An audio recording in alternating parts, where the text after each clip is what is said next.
Sejam muito bem-vindos ao nosso programa, ao nosso Viver Bem. Você que está acompanhando o nosso programa hoje na tela da SIC TV, é um tema bastante importante: diabetes. Você sabia que 9% da população brasileira tem o diabetes? São 14 milhões de diabéticos no Brasil, um número assustador e que infelizmente vem crescendo. Por isso hoje eu recebo a doutora Estela Carvalho, ela que é endocrinologista, vai explicar tudo pra gente, né, sobre esta doença que assusta, né, doutora?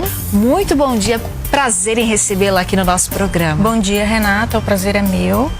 E é importante, né, doutora, a gente esclarecer tudo isso, porque o número vem crescendo, apesar da facilidade do acesso à informação, de discutirmos sempre este tema. Inclusive, em novembro tem uma relação até com a própria diabetes, né? O Dia Mundial do Diabetes é agora, dia 14 de novembro, e é onde a gente aumenta os trabalhos na prevenção, diagnóstico precoce do diabetes, educação em diabetes.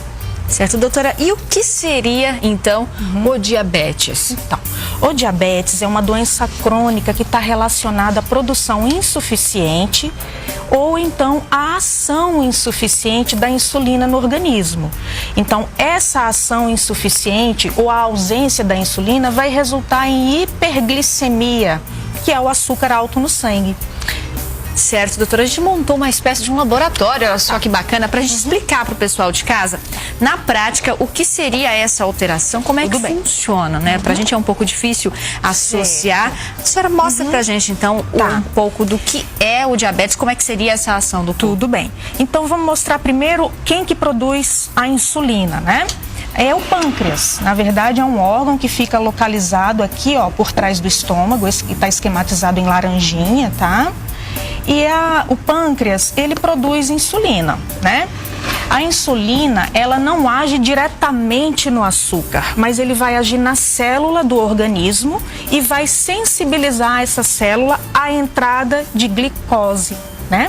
A glicose é a nossa principal fonte de energia, então a gente precisa da glicose e ela tem que entrar na célula através da sensibilização da insulina. Quando a gente não tem uma quantidade suficiente de insulina no organismo, o que é que vai acontecer com o açúcar? Ele vai se acumular no sangue. Então eu vou tentar mostrar mais ou menos um esquema como é que seria.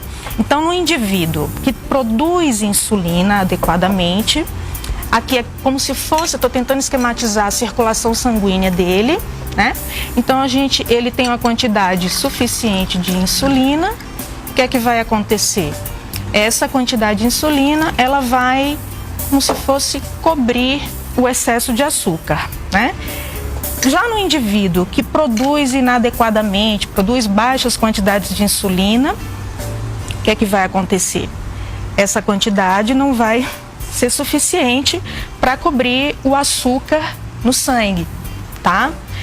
Isso é só para esquematizar, mas como eu falei, não é uma ação direta da insulina no açúcar. Na prática, só para ver se de repente o pessoal de casa entendeu como eu. A gente consome determinados alimentos, não só aqueles, só os doces.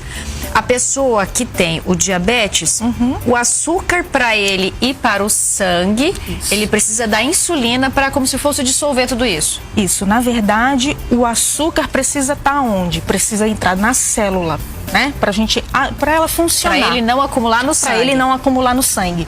Então, quando a gente não produz uma quantidade suficiente de insulina, esse açúcar ele não vai entrar adequadamente na célula e vai ficar se acumulando no sangue, podendo causar sérios distúrbios. Quem faz todo o trabalho pesado, então, é a insulina. Exatamente. A distribuição correta do açúcar é a insulina. E o diabético, ele tem uma deficiência nessa produção da insulina. Isso, ele pode ter uma deficiência na produção, ele simplesmente pode não produzir, ou então ele produz, mas ela não consegue agir.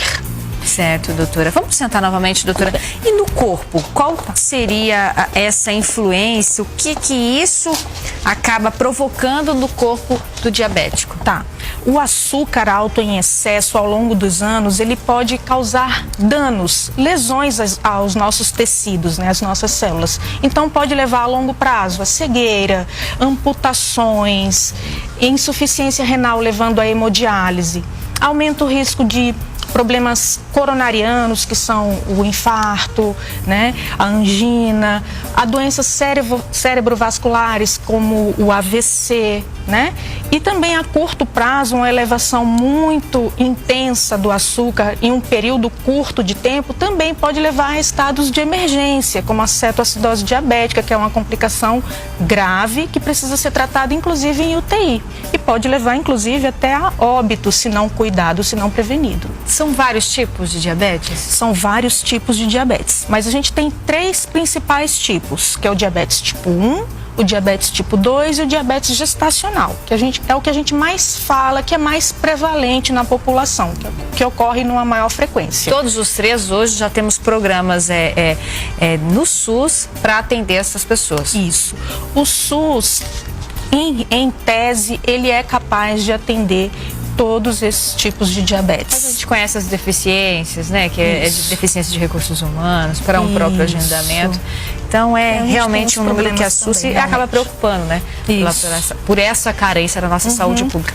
Agora, doutora, vou convidar a senhora novamente aqui para se levantar, para a gente ir ao plasma, para mostrarmos então um pouco dos fatores de risco. Certo. Né? Afinal, o cuidado, o controle é importante porque oferece fatores de risco. Tá. Vamos começar então a mostrar aqui? Tá. Eu queria que... Tá, primeiro eu queria falar o seguinte, fatores de risco. A gente fala em fator de risco para o diabetes tipo 2. O diabetes tipo 2 é aquele que é adquirido geralmente na idade adulta, né? Por hábitos, que daqui a pouco a gente explica, né? Não nascemos com diabetes tipo 2. Não nascemos com diabetes tipo 2. Ela vai ser adquirida ao longo do tempo e está principalmente relacionado com a obesidade. Lembra que eu falei que o diabetes podia ser resultado da ação deficiente da insulina? Então, mesmo indivíduos tendo insulina, ela não consegue agir. O principal vilão nesse mecanismo é o excesso de peso. Então, a obesidade é que faz a insulina não conseguir agir na célula. Mas não são apenas as pessoas que estão acima do peso, né? Que desenvolvem diabetes. Mas já a gente fala sobre isso, doutora. Quero saber se tem diagnóstico de pré-diabetes, uma diminuição da tolerância à glicose ou glicose de jejum alterada. O que significa tudo isso? Isso é um fator de risco para o desenvolvimento de diabetes. O normal da nossa glicemia é até 99. Então, acima de 99, a gente já chama de glicemia de jejum alterada. E diminuição da tolerância à glicose, a gente consegue descobrir no paciente se ele tem através de um teste. A gente oferece via oral uma solução contendo açúcar e depois vai ser feita novamente a dosagem desse paciente, da glicemia, para ver se ele consegue processar, entre aspas, esse açúcar e deixar ela num nível normal. Então, é possível a gente saber, consultar um médico e saber se poderemos desenvolver a diabetes? Sim, sim. A gente tem que, inclusive, como o diabetes tipo 2, na grande maioria dos casos, ele demora a ser diagnosticado por ser silencioso. Então, assim, na verdade, 50% pelo menos da população diabética tipo 2 demora de 4 a 7 anos para descobrir que é diabético. Então, a gente sabendo, conhecendo quais são os fatores de risco, o paciente tem uma condição maior de procurar, né, sabendo que ele tem um fator de risco, procurar um atendimento médico para poder fazer essa triagem, para poder saber se ele é diabético. Qual é a relação do diabetes com a pressão alta? O paciente que tem pressão alta, ele tem risco de desenvolver diabetes, porque está mais concentrado nessa população também, né? Isso tem uma grande relação. Muitos hipertensos, eles também são diabéticos. Então, se você é hipertenso, se você tem pressão alta, você precisa saber como é que está a sua glicemia. Certo.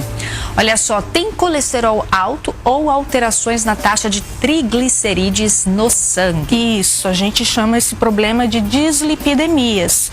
Então, pessoas que têm dislipidemia também têm risco de desenvolver diabetes. Também tem relação. Na verdade, é o que a gente chama de síndrome metabólica, né? Pressão alta, alteração dos lipídios do sangue, aumento da circunferência abdominal, né? Que é a obesidade central. Então, o diabetes está muito relacionado com a síndrome metabólica. Como a senhora já disse, estar acima do peso, principalmente se a gordura estiver concentrada em volta da cintura, aquela famosa medida.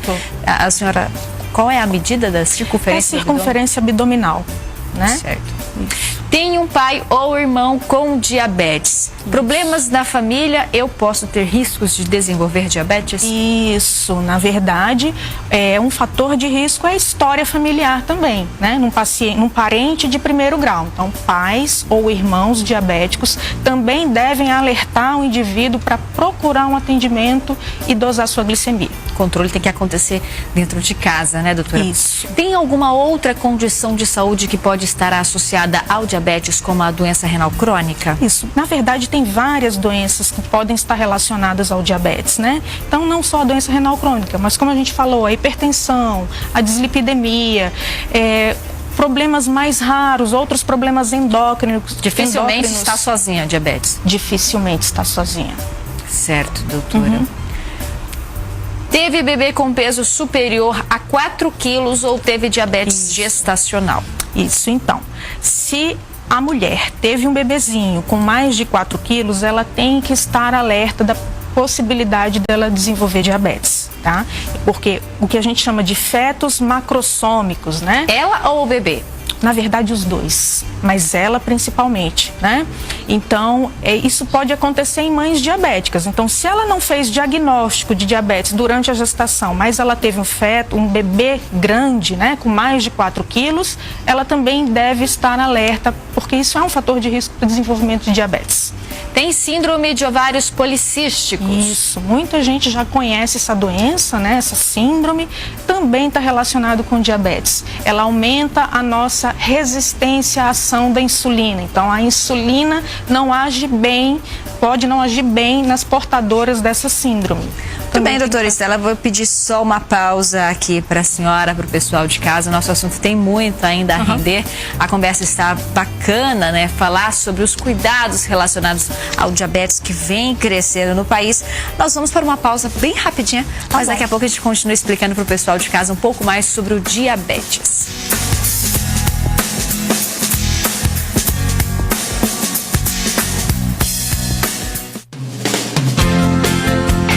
Viver bem.